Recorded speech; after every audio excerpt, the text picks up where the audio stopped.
నా పేరు డాక్టర్ అశ్విన్ కుమార్ రెడ్డి అండి. I'm a sports surgeon, arthroscopy and joint replacement surgeon. ఇప్పుడు మోకాలు నొప్పులకు అనేది ఇంజక్షన్లు అన్నీ ఒక ఘాటన మనం చూడనీకి వెళ్ళేదండి. మోకాలు నొప్పిగా చాలా కారణాలు ఉన్నాయి. ఎందుకు మోకాలు నొప్పి వచ్చింది? మనకు మోకాలు నొప్పి అది గుజ్జు అరగడం మూలాన వచ్చిందా, లోపల లెగమెంట్ దెబ్బడడం మూలాన వచ్చిందా, లోపల మినిస్కై దెబ్బడడం మూలాన వచ్చిందా, లేకపోతే వేరే ఇతరత్ర శరీరం మన దగ్గర ఉన్న వ్యాధులను బట్టి మనకి ఏంటంటే ఆ మోకాలు నొప్పులు వచ్చాయా, ఏమైనా ఇన్ఫెక్షన్లు బాడీలో ఉండడం మూలాన మనకు వచ్చినాయి. ఈ డయాగ్నైజ్ మనం కానంత వరకు మనకు ఈ ఇంజక్షన్లా అని చెప్పి మనం మాట్లాడనీకే లేదు.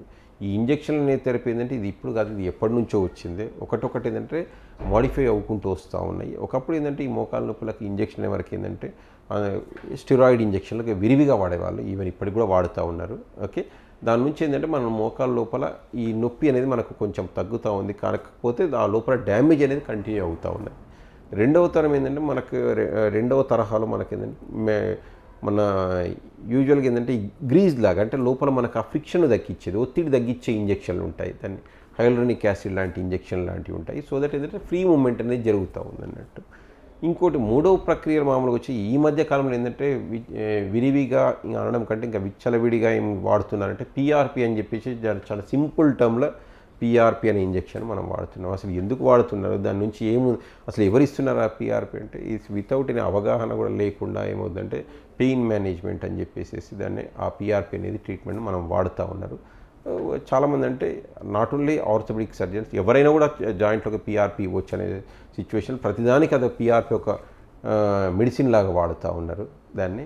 కాకపోతే ఇది చాలా దుష్ఫలితాలకు కూడా దారితీస్తుంది. చాలామంది ఏంటంటే అట్లా ఇంజక్షన్లు తీసుకుని ఏంటంటే మోకాళ్ళు కానీ అవి ఇన్ఫెక్షన్లు అయిపోయి మామూలుగా, లేకపోతే ఇన్ఫెక్టెడ్ జాయింట్లో కూడా అది ఇచ్చేసేసి చాలా వరకు ఆర్థోస్కోపీ చేసి దాన్ని క్లియర్ చేయాల్సిన పరిస్థితి మామూలుగా చాలా వరకు వచ్చింది. సో ఈ పిఆర్పి అనేది ఏంటంటే దీని మీద ఎందుకు అంత రెగ్యులేటరీ కంట్రోల్ లేకపోవడానికి కారణం ఏంటంటే ఇట్ ఈజ్ నాట్ ఎక్స్టర్నల్, అంటే బయట నుంచి మనం ఏ మెడిసిన్ కూడా మన లోపలికి ఇవ్వట్లే, మన శరీరం నుంచే మన రక్తం నుంచే మనం మామూలుగా తీసుకొని కొన్ని గ్రోత్ ఫ్యాక్టర్స్ అనేది సపరేట్ మామూలుగా చేసేసి మనం లోపల ఇస్తున్నాము.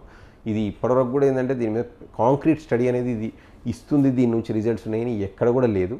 ఒకవేళ ఏదైనా ఇచ్చినా కూడా that is very short term results. ఈ పిఆర్పి అనే ప్రక్రియ కూడా పెద్దగా ఖర్చు అయ్యే ప్రక్రియ కూడా కాదు. హార్డ్లీ ఇట్ కాస్ట్ ఏంటంటే మనకు 4,000 to 5,000 రూపీస్ మనకు ఖర్చు అయ్యేది. We can try for it, but ఒక స్టెరైల్ కండిషన్స్లో ఇవ్వాలి. ఇది కూడా ఏంటంటే మనం ఏదైనా మన కీలుకి ఇంజక్షన్ మనం చేస్తున్నామంటే ఒక చిన్న ఆపరేషన్ థియేటర్లో చాలా క్లీన్ కండిషన్స్ ఇవ్వాలి, లేకపోతే ఇది చాలా అనర్థాలకు దారితీస్తుంది. చాలా అనర్థాలకు దారితీసే కేసులను కూడా చాలా చూస్తూ ఉన్నాం. పిఆర్పి ఇంజక్షన్ అనేది ఇక్కడ ఏంటంటే ఇది చాలా చీపర్ ఇంజక్షన్ ప్రక్రియ అండి. దీని నుంచి వచ్చే దుష్ఫలితాలు అయితే ఏమీ లేవు. దీని నుంచి కరెక్ట్ మనం ఒక ఇండికేషన్ ప్రకారంగా చూసుకొని కరెక్ట్ స్టెరైల్ టెక్నిక్లో మనం మామూలుగా ఇస్తే దీని నుంచి లాభం ఎంతో మనం ఏది చెప్పలేము, కానీ నష్టమైతే ఏం లేదు. అందుకే ఏంటంటే ఖర్చు కూడా చాలా తక్కువ. కాబట్టి చాలామంది ఏంటంటే పేషెంట్లు యూట్యూబ్లో ఇవి చూసేసి వచ్చేసారు ఈ పిఆర్పి ప్రక్రియ అంటే దాని నుంచి వేలకు ఏం ఖర్చు పెట్టొద్దమ్మా, చాలా సింపుల్ ప్రక్రియ అదని చెప్పేసి అది ఒక స్టెరైల్ కండిషన్స్లో ఇస్తున్నాము. ముందే మామూలుగా వారికి చెప్పి మామూలుగా దీని నుంచి ఉపయోగం ఉండే అవకాశాలు చాలా తక్కువ అని చెప్పి ఇస్తున్నాము. ఉన్నా కూడా చాలా షార్ట్ టర్మ్ అని చెప్పేసి ఇస్తున్నాము. ఆ రకంగా వాళ్ళు కన్విన్స్ అయితేనే ఇస్తున్నాం. మా పర్సనల్ ఒపీనియన్లో అన్నిటికీ పిఆర్పి అనేది ఆన్సర్ అయితే కానే కాదు. మా పర్సనల్ ఒపీనియన్లో చెప్తే ఆ పిఆర్పి అనేది is not a wise decision. But ఒకసారి మనం పేషెంట్ సైకాలజీగా మనం చూడాల్సి వస్తుంది. అంటే వారి దాని నుంచి మనం ఏమైనా దూరం అయిపోతున్నామని వాళ్ళకు ఒక ఆందోళన అది కూడా కలగొచ్చు.